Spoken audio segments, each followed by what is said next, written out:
Hello students, कैसे हैं आप सभी। मेरा नाम दीक्षा चौधरी ड्रीम्स वे एकेडमी की तरफ से एक बार फिर से मैं आपका स्वागत करती हूं। आज की इस वीडियो में हम संविधान सभा पढ़ेंगे। इसमें हम ये सब डिस्कस करेंगे कि संविधान सभा का गठन जो है वो कैसे हुआ है। आपको पता है कि हमारा जो कॉन्स्टिट्यूशन है उसको संविधान सभा ने बनाया है, तो इसको संविधान को बनाने में संविधान सभा ने क्या क्या कार्य किए हैं, इसमें कितने इसके सदस्य थे, ये सारा हम डिस्कस करेंगे। तो चलिए आते हैं कि संविधान सभा का गठन जो है वो कैसे हुआ। हमारे जो संविधान सभा है उसका गठन जो है वो अंग्रेजों द्वारा गठित एक कैबिनेट मिशन योजना के तहत किया गया था। ये जो हमारी कैबिनेट मिशन योजना है ये 1946 में भारत में आई थी। इस योजना के तहत जो है वो संविधान सभा जो है वो गठित की गई थी। अब देखिए कि हमारी जो संविधान सभा है इसका गठन कब हुआ। जो हमारी संविधान सभा है इसका गठन हुआ था जुलाई 1946 में। जुलाई 1946 में जो है वो संविधान सभा का गठन हुआ था। अब देखिए, जब संविधान सभा का गठन हुआ तब संविधान सभा में कितने मेंबर थे। तब संविधान सभा में मेंबर थे 389।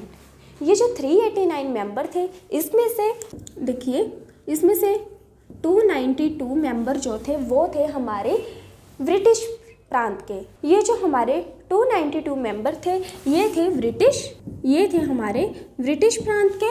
और फिर हमारे थे 93 मेंबर और ये मेंबर थे हमारे देसी रियासत के। ये हमारे थे देसी रियासत के।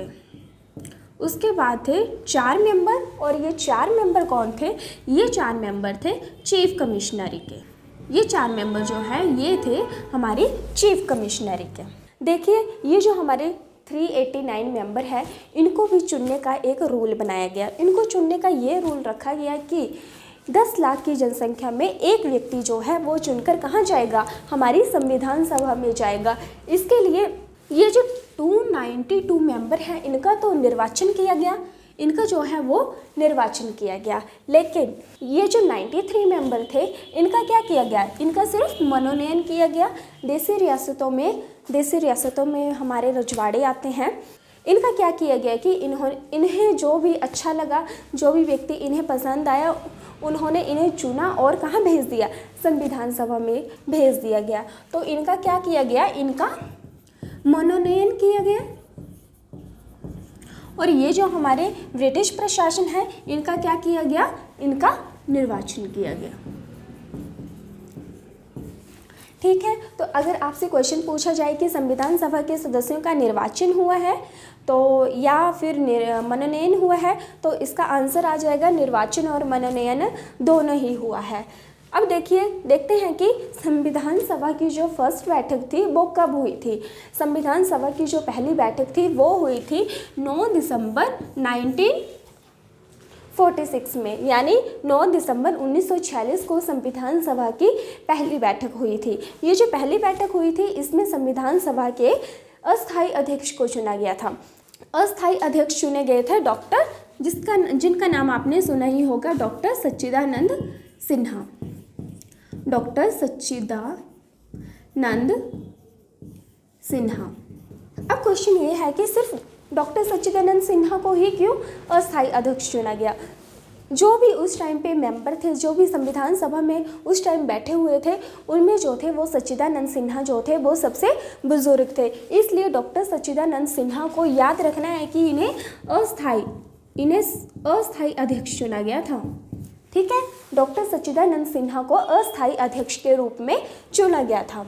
उसके बाद एग्जैक्ट 2 दिन बाद दूसरी बैठक होती है 11 दिसंबर 1946 को। ये जो हमारी 11 दिसंबर 1946 को संविधान सभा की दूसरी बैठक हुई, इसमें डॉक्टर राजेंद्र प्रसाद का निर्वाचन किया गया, वो भी स्थायी अध्यक्ष के रूप में। इन्हें जो है वो स्थायी अध्यक्ष के रूप में चुना गया। इसमें अक्सर हमें कन्फ्यूज़न रहता है कि हमारे जो अस्थायी अध्यक्ष थे वो कौन थे और हमारे स्थायी अध्यक्ष जो थे वो कौन थे। जो हमारे अस्थायी अध्यक्ष थे वो थे डॉक्टर सच्चिदानंद सिन्हा और जो हमारे स्थायी अध्यक्ष थे वो थे हमारे डॉक्टर राजेंद्र प्रसाद।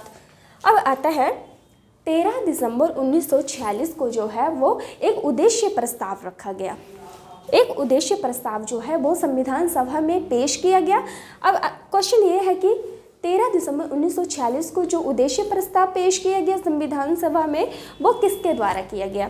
तो ये उद्देश्य प्रस्ताव जो है वो पेश किया गया था पंडित जवाहरलाल नेहरू। जवाहरलाल नेहरू जी द्वारा एक उद्देश्य प्रस्ताव जो है वो संविधान सभा में पेश किया गया। अब ये उद्देश्य प्रस्ताव संविधान सभा में क्यों पेश किया गया? ये उद्देश्य प्रस्ताव संविधान सभा में इसलिए पेश किया गया कि हमारा जो संविधान है वो कैसा होना चाहिए, कैसा बनाना चाहिए, इसलिए ये उद्देश्य प्रस्ताव जो है वो संविधान सभा में पेश किया गया था। लेकिन इसको पारित कब किया गया? इसकी डेट है ये 22 जनवरी 1947 को जो है वो उद्देश्य प्रस्ताव को पारित किया गया। अब हम आता है कि प्रारूप समिति। प्रारूप समिति ये बहुत ही इम्पॉर्टेंट है कि प्रारूप समिति जो है इसके अध्यक्ष कौन थे? ये जो हमारी प्रारूप समिति थी इसके अध्यक्ष थे डॉक्टर भीमराव अंबेडकर जी, जिन्हें कि संविधान का निर्माता कहा जाता है, जनक कहा जाता है। तो ये थे हमारे डॉक्टर भीमराव अंबेडकर जी। लेकिन जो हमारी प्रारूप समिति है इसे बनाया किसने? ये जो हमारी प्रारूप समिति है इसका निर्माण जो है वो BN राव ने किया। प्रारूप समिति को BN राव ने बनाया है। लेकिन इसके अध्यक्ष कौन थे? इसके अध्यक्ष थे भीमराव अंबेडकर जी। ये जो हमारी प्रारूप समिति है इसके 7 मेंबर थे। ये जो हमारी प्रारूप समिति है इसके 7 मेंबर थे और इन 7 मेंबर का अध्यक्ष कौन थे? इन 7 मेंबर के अध्यक्ष थे डॉक्टर भीमराव अंबेडकर जी, जिन्हें कि संविधान का जनक कहा जाता है। और संविधान की जननी किसे कहा जाता है? संविधान की जननी जो है वो ब्रिटेन के संविधान को हमारे संविधान की क्या कहा जाता है? जननी कहा जाता है। अब देखते हैं कि हमारा जो संविधान है वो बनकर कब तैयार हुआ। हमारा संविधान जो है वो बनकर तैयार हुआ था 26 नवंबर 1949 को, यानी कि 26 नवंबर 1949 को जो है वो हमारा संविधान बनकर तैयार हो गया था। ये जो हमारा संविधान बनकर तैयार हुआ इसमें 284 मेंबर जो थे उन्होंने उस पर हस्ताक्षर करके उसको क्या कर दिया था? उसको पारित कर दिया था, यानी कि इसको पूरा रेडी कर दिया गया था। हमारा जो संविधान है उसको बनने में कितना टाइम लगा? हमारा इतना बड़ा कॉन्स्टिट्यूशन है, सबसे बड़ा हमारा कॉन्स्टिट्यूशन है और सबसे बड़ी बात इसकी ये है कि ये लिखित रूप में है और इसको बनाने में 2 वर्ष 11 महीने 18 दिन लगे हैं। हमारा जो इतना बड़ा लोकतांत्रिक देश है यहाँ पर जनसंख्या भी बहुत ज़्यादा थी, उस टाइम पे भी ज़्यादा थी और अब भी हम 2nd नंबर पर हैं। तो इतने बड़े देश में प्रशासन चलाना बहुत ही मुश्किल था, इसलिए इसमें कोई अराजकता ना फैले, इसलिए एक लिखित रूप से एक संविधान तैयार किया गया। तभी जो हमारा जो अब संचालन चलता है उसमें कोई सरकार को ज़्यादा मुश्किल नहीं आती है। वो मुश्किल इसलिए नहीं आती है कि हमारे पास एक कॉन्स्टिट्यूशन पड़ा हुआ है जो कि क्या है? लिखित रूप में है। इसलिए इसको बनाने में क्या बड़ा ज़्यादा टाइम लगा है, 2 वर्ष 11 महीने 18 दिन, और ये आपको टाइम याद रखना है। अब देखते हैं कि हमारा जो कॉन्स्टिट्यूशन है वो लागू कब हुआ। जब हमारा कॉन्स्टिट्यूशन बनकर 26 नवंबर 1949 को रेडी हो गया था तो उसे लागू जो है वो 26 जनवरी 1950 को क्यों किया गया?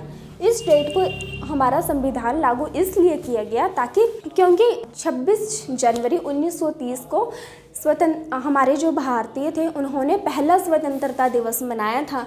इसलिए ही हमारा जो संविधान है उसको 26 जनवरी 1950 को लागू किया गया। जब हमारा संविधान था उस टाइम पे हमारे संविधान में कितने आर्टिकल थे? 395 आर्टिकल थे। कितने भाग थे? उस टाइम पे 22 भाग थे और हमारी 8 अनुसूचियाँ थी। लेकिन अब क्या है? अनुच्छेद तो उतने ही हैं, 395 हमारे अनुच्छेद हैं और 22 भाग ही हैं। लेकिन ये जो हमारी अनुसूचियाँ हैं ये बढ़ गई हैं। अब हमारी अनुसूचियाँ हो गई हैं 12। ठीक है, ये आपको याद रखना है। कई बार क्वेश्चन पूछ लिया जाता है कि जब हमारा संविधान बना था तब संविधान में कितनी अनुसूचियाँ थी? तब थी हमारी 8 अनुसूचियाँ, लेकिन वर्तमान में कितनी अनुसूचियाँ हैं? वर्तमान में है हमारी 12 अनुसूचियाँ। तो ये थी हमारी संविधान सभा। अगर आपको इससे कोई क्वेश्चन पूछना हो तो कमेंट सेक्शन में ज़रूर बताएं। अगर ये वीडियो आपको पसंद आई हो तो इसे लाइक, शेयर और कमेंट जरूर करें और ड्रीम्स वे एकेडमी के इस चैनल को सब्सक्राइब जरूर करें और बेल आइकन बटन को दबाना ना भूलें। Thank you.